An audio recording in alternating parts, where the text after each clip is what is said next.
everyone, Tanya du Plessis here from Roots of Work. I'm an industrial psychologist.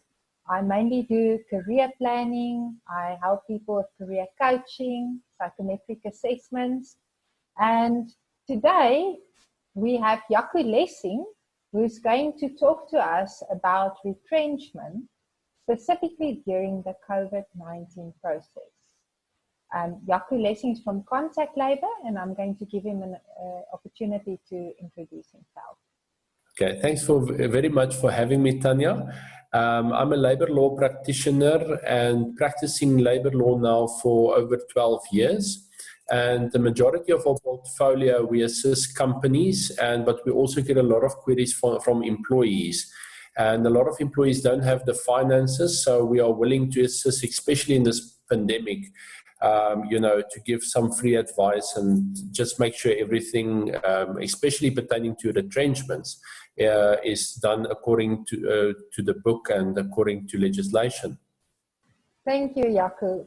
And I want to say that the aim of today's discussion is really to empower companies as well as individuals on following fair processes during retrenchment. The information we're going to discuss is not a one-size-fits-all approach, but it is going to just give you some general guidelines on how to approach retrenchment processes.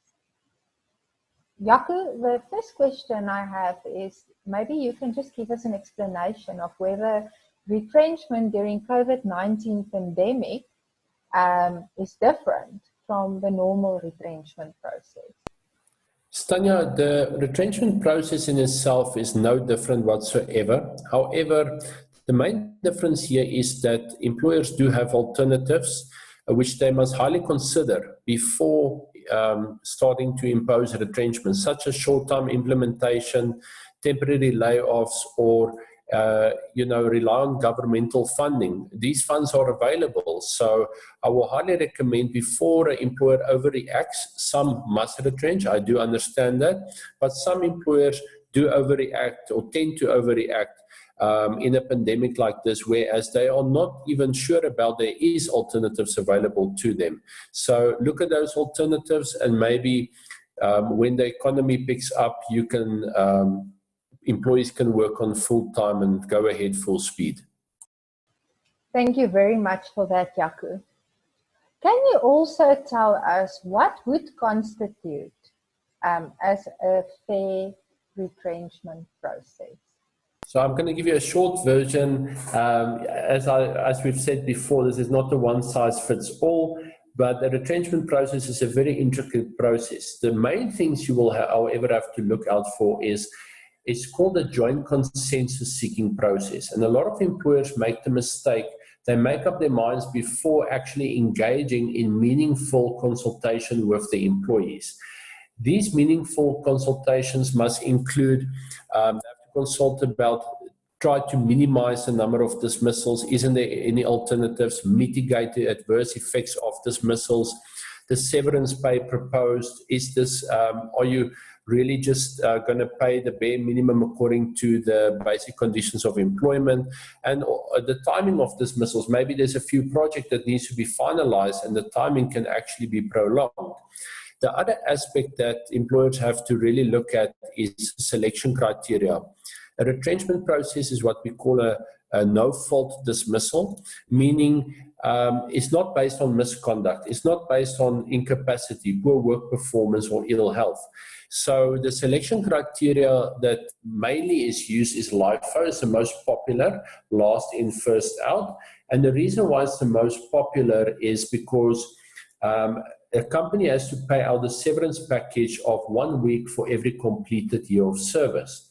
So it makes economical sense to retrench those people who started last, and those who endured a few years with the company, they get the benefit of staying with the company. So, but there's not the only selection criteria. You also have skills retention, where an employer can decide, look, I really need to retain these people because they have certain skills in order for the company to function well and to survive. So in essence, I will say in a nutshell, those are the main aspects an employer has to look at in order to facilitate a fair retrenchment process. Thank you for that, Jaco. Can you also tell us what would be the red flags of an unfair process?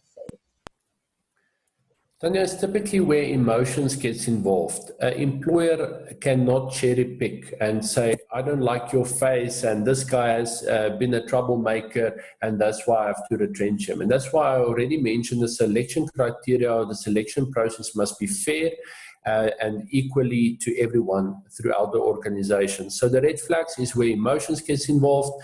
The employer has to typically step back and look at his or her organogram objectively and decide what positions will be declared redundant and what should remain in order for the survival of the business. Thank you, Jaco. I think that sheds a lot of light for us on this issue. Can you also tell us what an employee can do if they suspect that an unfair process was followed, probably after dismissal? So post-dismissal, an employee can go to the CCMA within 30 days and lodge an unfair dismissal dispute based on operational requirements. However, there's a difference. There's a singular retrenchment and a multiple retrenchment. A singular retrenchment is where one person are being retrenched or two people or more in a company less than 10 employees. The difference here is that the CCMA can conciliate and or arbitrate such a retrenchment, whereas a multiple retrenchment in a company with more than 10 employees or more than two people are being retrenched, where more than two people are being retrenched, can only be conciliated at the CCMA, but then ultimately has to go to labor court.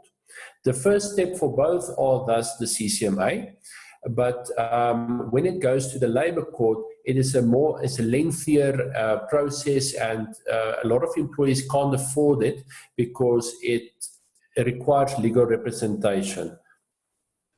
Thank you for that, Jaco. And do you have any further advice for, first of all, companies, and secondly, also for individuals who have to follow or face a retrenchment process currently in this pandemic? Yes, companies especially, I will highly recommend they still get expert legal advice. For a reason being is every retrenchment is a bit different. You can't just go on a tick sheet and say, okay, I'll follow the process. You have to really listen to the employees. You have to really be objective. You have to really be unemotionally involved. And this is where we come in to make sure that you follow a fair procedure, because it can be costly if you didn't follow a fair procedure at the end of the day. I just also want to stress that there's two different procedures for companies with more than 50 employees. It's not a normal Section 189 process, but then you have to follow a Section 189 capital A process, which a lot of companies are unaware of. Okay, and then for the employees, I will suggest that be careful what you sign, because at the end of the day, what you signify to a document will stand. There's a term called cavia subscriptor. What you signify to a document stand, even though you are uneducated or you don't know exactly what you sign for. Employers try sometimes with the final document to give you a full and final settlement agreement or a mutual separation agreement. And if you then feel the process was followed unfairly, it then takes away your right to actually go to the CCMA or to the labor court. So be careful what you sign. I don't want to encourage not to sign anything. Sign notices, participate in the process, be an active member, but be careful for full and final settlement or mutual separation, whereas it wasn't properly discussed with you beforehand.